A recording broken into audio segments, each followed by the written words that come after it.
we don't tell people what we do, we show them. And we have the line that I've heard described for me is no moss grows under that girl. It's because we don't just tell people who we are, we show them who we are. And our actions speak way louder than our words. Learn how to start an association and make it successful. Winning with Cecilia Bloxom, CEO of the Chiropractic Association of Alberta, on today's episode of the Executive Wins Podcast. Welcome to the Executive Wins Podcast, where senior leaders share their biggest wins so you can get inspired and grow your business. Here's your host, Gordon Shepherd. Welcome to the award-winning Executive Wins Podcast. I'm your host, Gordon Shepherd. Today, we are lucky to be joined by Cecilia Bloxom, CEO of the Chiropractic Association of Alberta, an organization that promotes and advocates to patients, government, healthcare professionals, and insurers on the imperative healthcare role of chiropractors. You can learn about their work at albertachiro.com. That's albertachiro.com. On this episode, you'll learn how Cecilia became the inaugural CEO of the Chiropractic Association of Alberta. You'll also learn about her proactive leadership approach and how she worked with a supportive board to get buy-in from members and the government. In addition, you'll hear about major milestones that were achieved and how they proactively built their first strategic plan and stuck to it. This episode is a masterclass in leadership, from how to show up professionally every day, to giving your team the autonomy to be their best, to focusing on the right things and not being distracted, and how all that can lead to major wins for all stakeholders involved. I also want to let you know that today's episode is brought to you by the Executive Team Assessment. The Executive Team Assessment helps you to discover exactly where your leadership team is winning, where it's losing momentum, and what to do next. It involves a 3-step process. In step 1, we interview individuals on your leadership team to find out what's going well and what needs work, along with examining relevant documents such as your strategic plan. In step 2, we'll do an analysis of all the information and deliver an easy-to-understand report, along with doing a detailed presentation to your entire executive team. Finally, in step 3, we'll deliver a 90-day action plan, along with following up to keep everyone on your team accountable. For executive teams who really want an objective and experienced outside facilitator to help you improve performance and make your organization more profitable, the Executive Team Assessment is a great investment.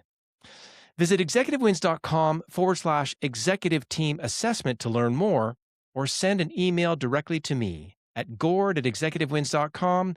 That's gord@executivewins.com. I also want to say thanks to you, because the Executive Wins podcast now has more than 56,000 views and over 580 hours of watch time on YouTube, along with more than 2,500 audio downloads on Apple Podcasts, Spotify, and wherever you listen.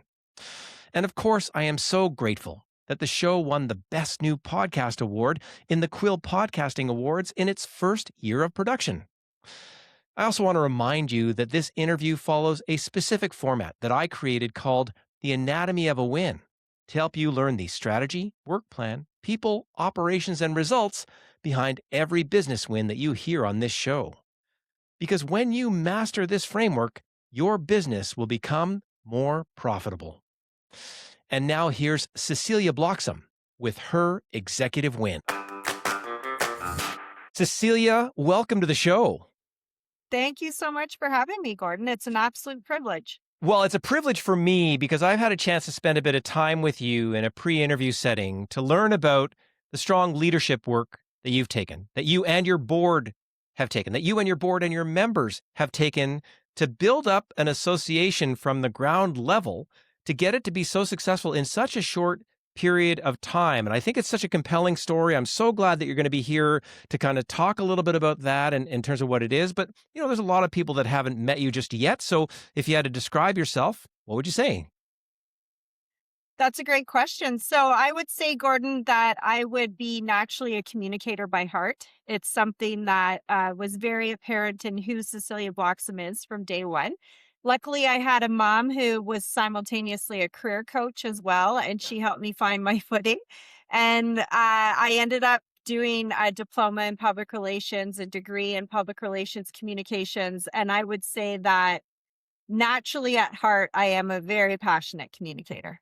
Well, and having spent a bit of time with you, it's super clear. Every conversation I can say that I've had with you, of the few that we've had, it's very, very clear. And you've got a nice sort of balance, I would say, of tone and ask, where you don't let people off the hook. Is that a fair way to say it?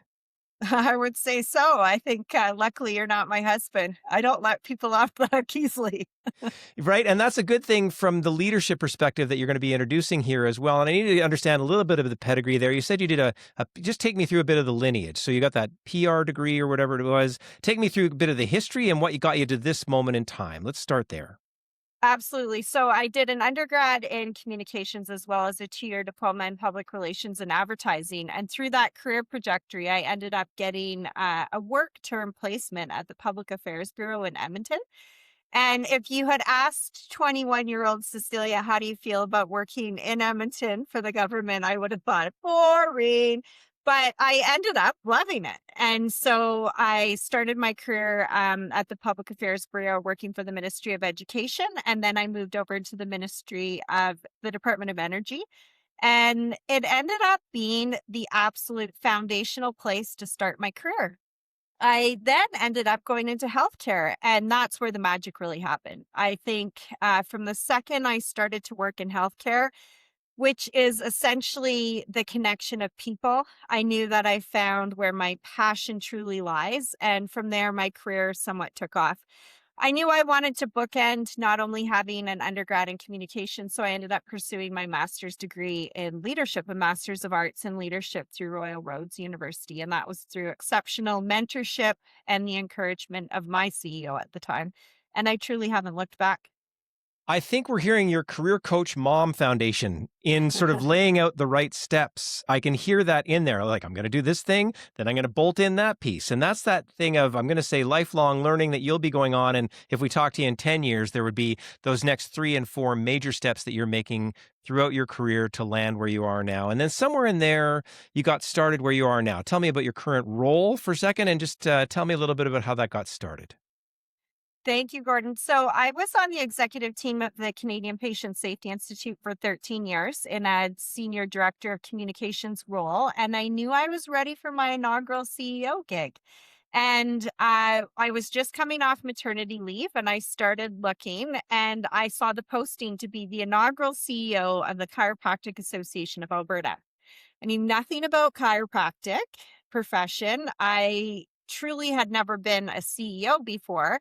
And I was interviewed by the board, and I was absolutely flabbergasted by how authentic they were, how vibrant, how healthy, how strategic, and how organized they were. And I thought, how cool could this be? Almost a marriage of my two backgrounds of leadership and communications, because truly it has been a public relations exercise in awareness building for the chiropractic profession. And so that was 2021, and it's been a speedy and incredible 4.5 years. Incredible, absolutely. And it's funny, I would concur with that sort of, just doing a bit of homework on your website, for example. Again, another place of clear communication. You can see your fingerprints on that, and you can see the pathways that are there that come from this caring board that you're talking about, all the way through to selecting you as the leader to stand this up, and then to get it to this moment in time. So that's great. So it leads me to a first big question for the interview, which is if you had to describe your biggest win in maybe this whole bundle of work that we've talked about, what would that win be and how would you describe it?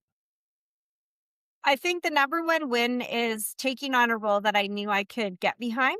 I knew I could absolutely lead with heart and mind. The second you have those two connections, the magic happens. So, the early days, if I was trying to push a rock uphill, the magic wouldn't happen. But this was absolutely a heart mind connection of being able to believe in who we are and where we're going.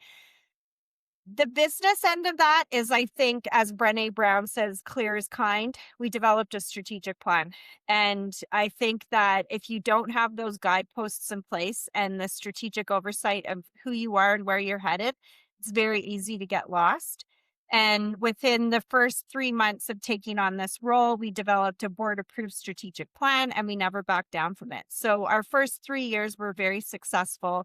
In fact, using that strategic plan as our map or our guide, we were able to have our first major policy win, and that was regaining publicly funded diagnostic imaging for chiropractors.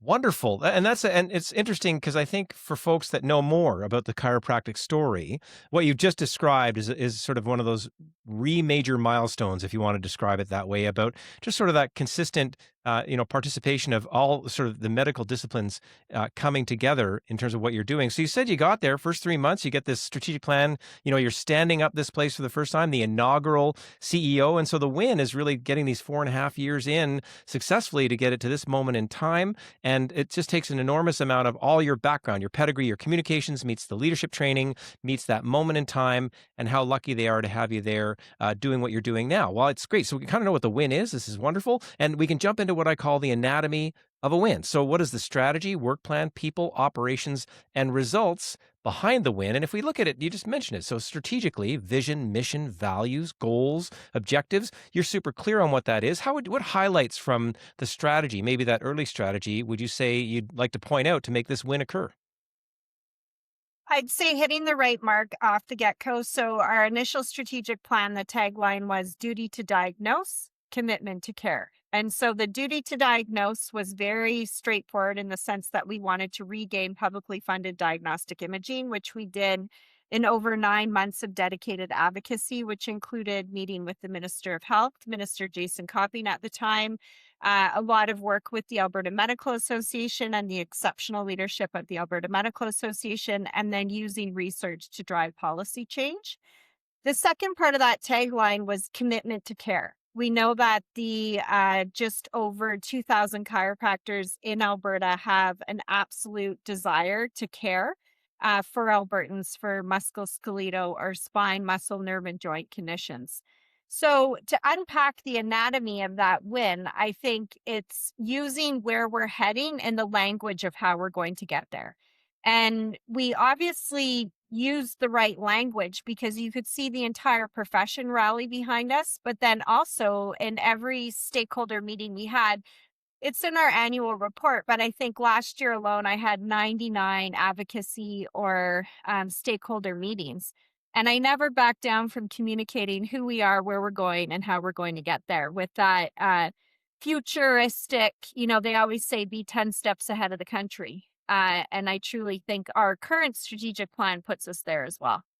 Wonderful. So we've rolled over into our second strategic plan, learning from the first, and the first one, with that very clear early sort of foundational understanding, and then the evolution is there. What would you say the evolution is? Is it the tagline that changed in the second one? And what is it now?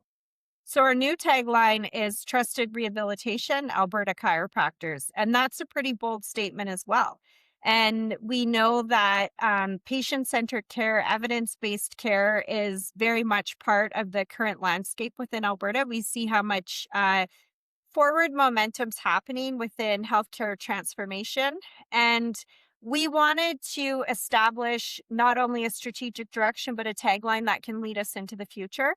And the future very much is that wraparound rehabilitation care for any patient that's suffering from spine, muscle, nerve, or joint conditions in that interprofessional discipline setting. So, working with physiotherapy, working with chiropractic, working with massage, with acupuncture, with family physicians, anyone who's part of that patient's care team. And so, trusted rehabilitation really resonates. Interesting. So you folks are able to tackle where the puck is going. If we listen to Mr. Gretzky, this idea of, right, where's it going? We got in, we got started, we got a good foundation.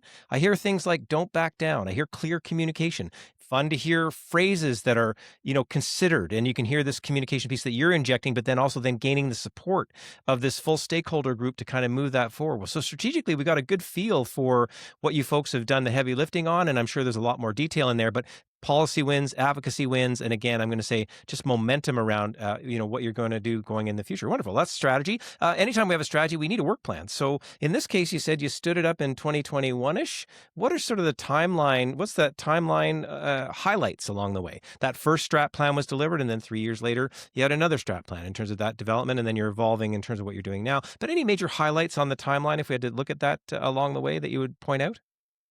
Gordon, and even reflecting for this conversation today, I'd say part of what I'm most proud of is that I focused on the right things. And I think when you're launching a startup, it's very easy to get bogged down by the menial tasks of everything that entails. So if you think about the basics, mailing address, starting a website, securing office space, getting the phone line set up, how do you renew a membership? How do the per diems go through for governors? There's so much work and it's such a small team that you could quickly get overwhelmed. And I think what I'm most proud of is focusing on the right things at the right time and not getting bogged down by the big global landscape or magnitude of what we were trying to achieve. So I did that very intentionally. I didn't hire a massive team right out of the gate. I was employee one for the first 3.5 months until I was very aware of what are the skills we need to onboard. And so my very first hire, somewhat of a WestJet title, membership experience manager, because we knew that we don't exist without our members. We never take that for granted. We're a member based entity.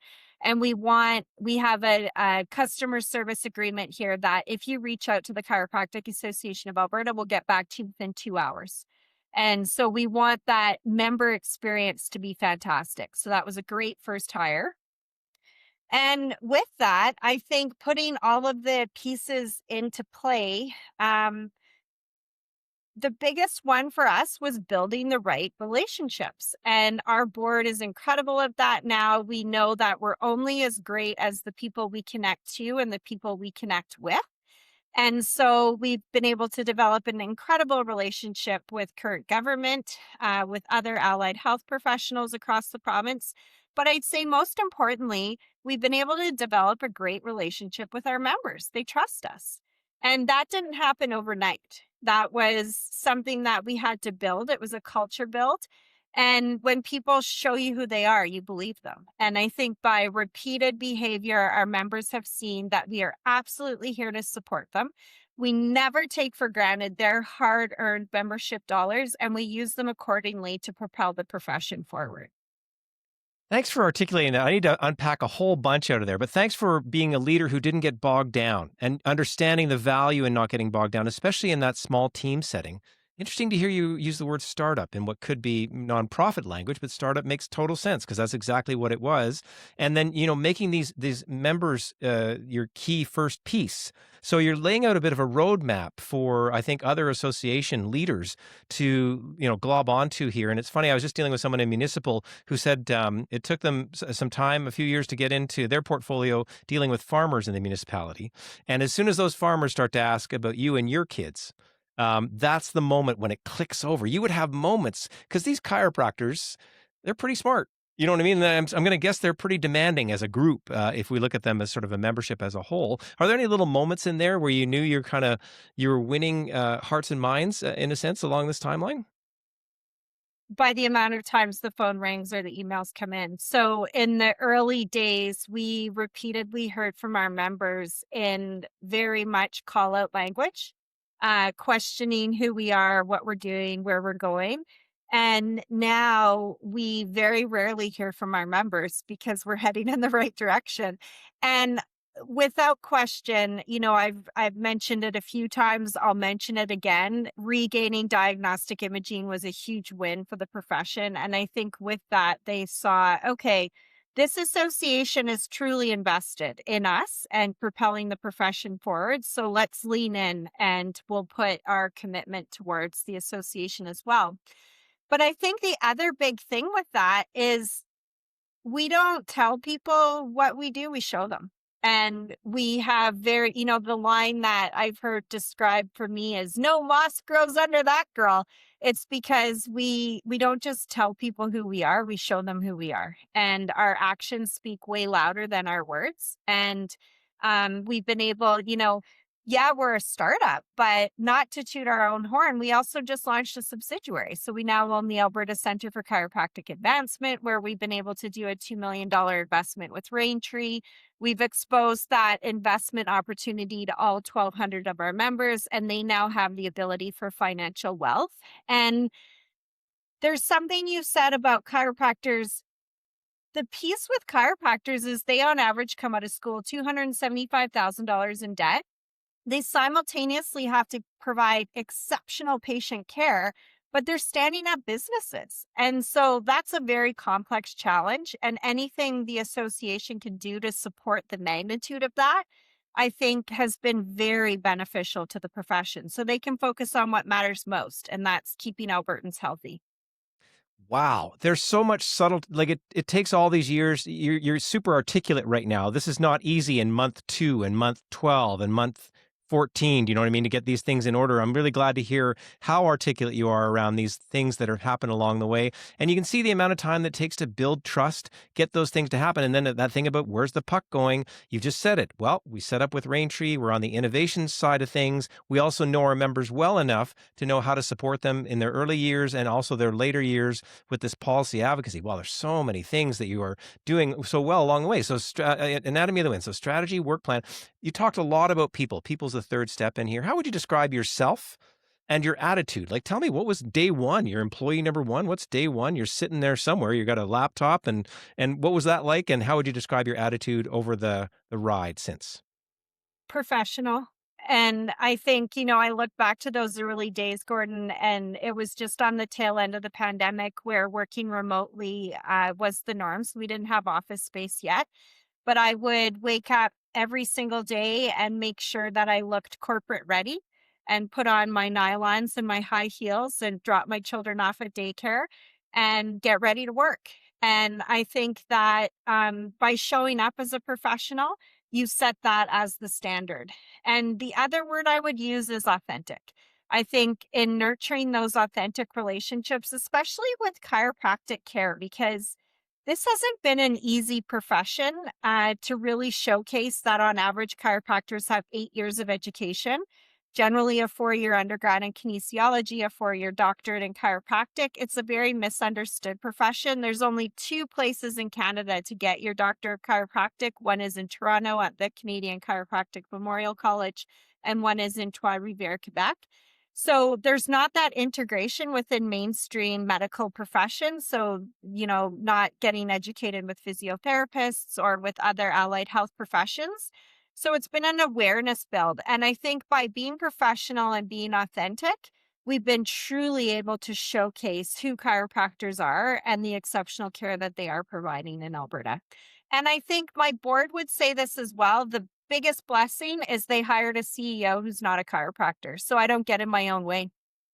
Right? And so you've got that outside perspective and that professional approach to what you've been doing all the way along. Well, what a nice way to go to work, because you have a standard for yourself that carries on through. I don't know your mom. There's something about that career coach that's shining through right now, along with what you've done as well, obviously as a leader. There's other people involved in this type of win. So I'm going to say I've heard policy advocacy. You don't do that alone in terms of what that takes. Any other, or the board you've mentioned over and over again along the way, any other kind of key people that you think you can mention them by name or not, or groups or whatever you'd like to say, but who are some of the other key players and how would you describe their attitudes in making this success occur up to this point?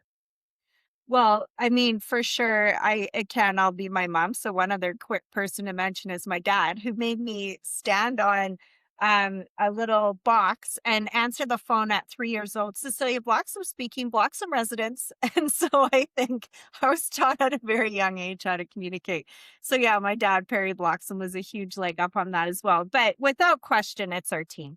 We're a small but mighty team. And this is the day in, day out, and the um, operations of the Chiropractic Association of Alberta. So we have our goal is high functioning, cross collaborative. We always talk about the fact we're small but mighty.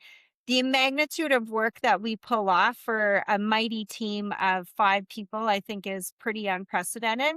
we allow that perfect space of we don't manage the minutia of the silly things. We manage the leadership where you can show up every single day with a purpose. We really believe in high autonomy, low bureaucracy. Here's your project. You can lead it start to finish, but let's pull in the entire team to help you get across the finish line. And we don't take that for granted. When things don't necessarily go as good as they could have, we immediately do a debrief and figure out how we can do it better next time. So, truly trying to create that culture. I have a personal line where I say, "This will be the best job you've ever had." And I've only ever had the best job I've ever had. And I think we make that the culture around here. I've only ever had the best job I've ever had. What a true north. To And be and it's you're in the show not tell game. So what's funny is we're talking about the Chiropractic Association, but there's also then you and your own leadership, and that's shining through here as well. This is getting in the masterclass level. I really appreciate your good preparation for this moment in time. We've got the strategy, the work plan. We've mentioned some of the people, and we know there's so many more. We just don't have the time, but it's your staff and your board and your members, and there's so many other places, even people in the government or whatever that have been helping you along, and the even medical association got mentioned in there as well. Good. So people, operationally, if you're going to stand something up, you have to operationalize it. Now, what I heard earlier was you weren't going to get caught on the minutiae, but you did operationalize a few different significant things that I've heard so far. So policy stand-ups as an example. You've also, you got your staff, which was taken on thoughtfully, and it's sort of in the right order in a sense. If you're going to operationalize something like this, there's then setting those future seeds, which then have actualized in the rain tree thing that you talked about, again, supporting people along the way. Any other kind of operational highlights that you'd like to point out that have made this a success? I think the biggest success is the fact that we are so organized within how we're set up that the players could change, but the guardrails are there. So we have our robust strategic plan. We have our robust operational plan. So we've essentially unpacked every strategic pillar throughout the entire next 3 years and put those into concrete goals and tasks for what the team needs to achieve. And we're even so organized that our budgets align to our strategic pillars. So if our members ever called us and said, our first strategic pillar is positioning chiropractors as the first point of contact for MSK health, how much money have you spent in the past year on that endeavor? We'd be able to pull it out, unpack it, and say whether we did a partnership with the Edmonton Oilers or the Calgary Flames, this is the dollar amount we've spent in order to drive that strategic pillar forward. And I think it very much helps to have that level of organized detail. And it's a huge testament to the board as well, because they stood up a startup as well, and they had an exceptional governance policy manual.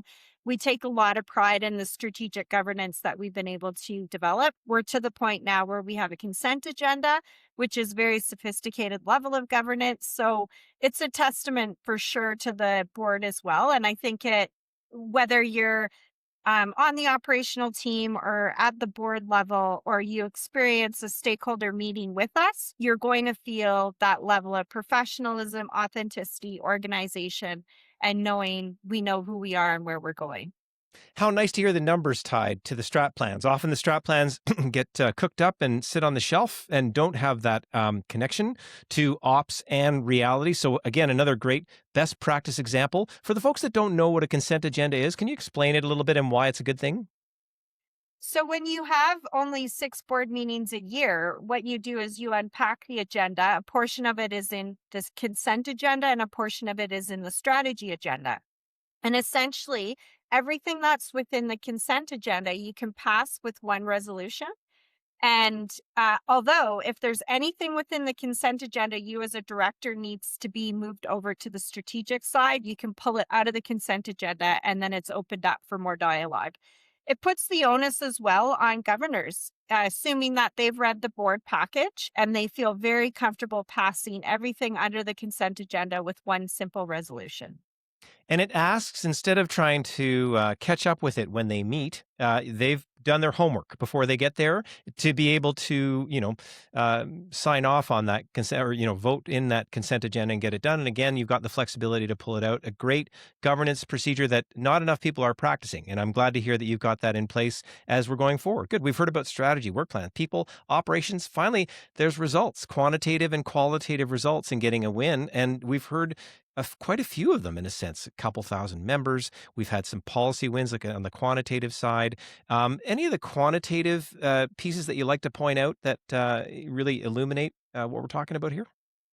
I'd say one of the examples, Gordon, we've established an incredible relationship with Minister Adriana LaGrange, who we know's portfolio has just done a shuffle this past week.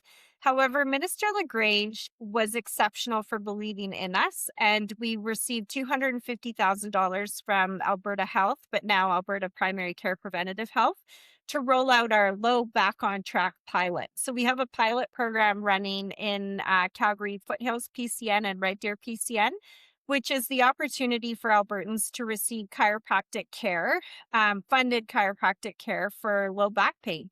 And early results are really showing that this can have an impact at having chiropractors at the table to treat anything musculoskeletal related. So that is a concrete example of some action that's come out of our operational plan that really ties in that research component, the government relations component to it as well, but really putting the patient at the center of the care that we're providing.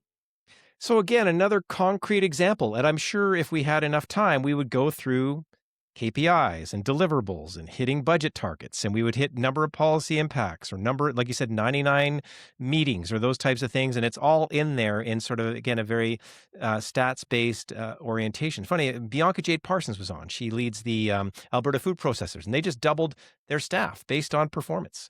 And so it's that one of those things where they're advocating in their area. You're reminding me of that because anytime you can get funding, a government, put their hand up to say, yeah, we're going to support you. That's based on, like you said, a lot of hard work in behind the scenes to know that you can present a case to them that they're going to support that to that level. And how nice that you are helping Albertans with really a serious issue that is going to stem out of the good work that you're doing. Well, that's interesting. So quantitatively, that's it. Qualitatively, how's it feel to talk about this win? Feels incredible. I think I have my favorite quote up on my wall. Don't ask yourself what the world needs. Ask yourself what makes you come alive, because what the world needs is people who are alive. And I really believe in the whole concept. You're here once in life, make it count. And I take it back to my old tree planting days. Why would you ever plant a tree upside down? You plant a tree to grow. And I think I'm so proud of what we've achieved at the Chiropractic Association of Alberta. It's no small feat to essentially launch a startup with a little bit of seed funding and turn it into hopefully something that will be around for the next century and propelling the profession forward for the care that Albertans need. And, it is that magic recipe of, I'd say, great board governance, great leadership, culture, trust, communication, authenticity, knowing who you are and where you're going. I think all of those pieces come into play. And there's one thing you touched on, Gordon. Why create a strategic plan that sits on the shelf? I couldn't agree more. And, I was in conversation this past week with someone who is equally as credentialed with having their Canadian Society of Executive designation, Canadian College of Health Leaders designation. And when our strategic plan was reviewed, he said, it's terrible. And I was like, it's terrible. What do you mean by that? And he said, you're missing a lot. It needs to have a couple more pages to it. And I pushed back and I said, no way. A great strategic plan is tight, bright, and light. And you should always be able to recite it off by heart, know exactly who you are and where you're headed so that you can call it to action every single meeting and every single conversation you have. So I hope he sees the clarity and the modernization of what a strategic plan should be. I'm so glad you've you put again that light part. Thank you. Again, so memorable. I know in the work that I do on the coaching, executive coaching side, advisory side, I often say, what's your vision statement? And even if they went through the exercise, there's not many people that can say it out loud. And I'm like, well, wait, spend all that time and money for to get that sort of out there. But what I can hear is yours is relevant. And then what's nice is that detail that he might be alluding to is in your ops execution of it. You can hear that would be in there anyway. So it's funny about where do you put it, and then old versus new thinking. But this is the agility about focus on those right big blocks that you alluded to earlier from a leadership perspective, and not getting bogged down. I so appreciate that you said that. A lot of leaders listen to this, and shiny objects can come and go, in any leadership role. So to not get hung up on the TELUS bill or whatever it is that you're sort of early on, and really get into saying, no, what's going to move the needle here, for our members, for the people that we're serving.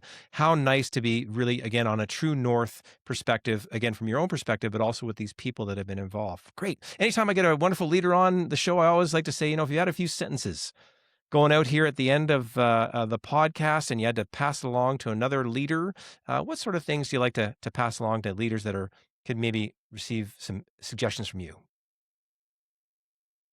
There's been so many great little nuggets of advice from incredible people that I've had the privilege of working for and with. But I'd say one of the best pieces of wisdom I ever received, because really in any leadership role, what is it? It's a series of decisions. And the best advice I ever received was make a decision and then make it the right decision.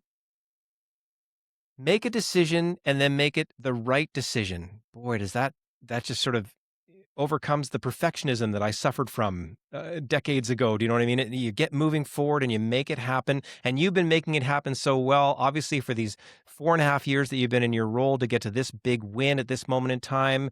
Cecilia, thank you so much for being on the show. Well, thank you, Gordon. You do incredible work, and I hope you get the acknowledgement you deserve as well, because what an incredible thing you're putting out there. The Executive Wins podcast, and to be able to tap into leaders and make them reflect to what makes them win. So you're winning in what you do every single day. Thank you so much. Be professional every day. Stay focused and never waver from your strategic plan. That is how Cecilia Bloxom and her team win every day. Thank you, Cecilia, for your inspiring win. And if you enjoyed listening to this episode, then make sure to check out our upcoming episodes, which include how leaders can become outstanding mentors, winning with Ian Chisholm, CEO of Roy Group. And if you want to learn how Executive Wins services like coaching, training, and facilitation can help to align your leadership team so they can get more profitable results, then visit executivewins.com to learn how. You can also subscribe to the Executive Wins newsletter to stay up to date on the podcast, live events, education opportunities, and more. Visit executivewins.com/newsletter to sign up. And if you enjoyed today's episode, be sure to rate, review, and subscribe, and share it with a fellow leader. And don't forget to check out our resources and links in the show notes. And keep listening to the Executive Wins podcast for more inspiring wins that will help you to grow yourself, your team, and your entire business. Thanks for listening to the Executive Wins podcast. Make sure to rate, review, and subscribe as we bring you more inspiring wins from outstanding leaders so you can grow your business.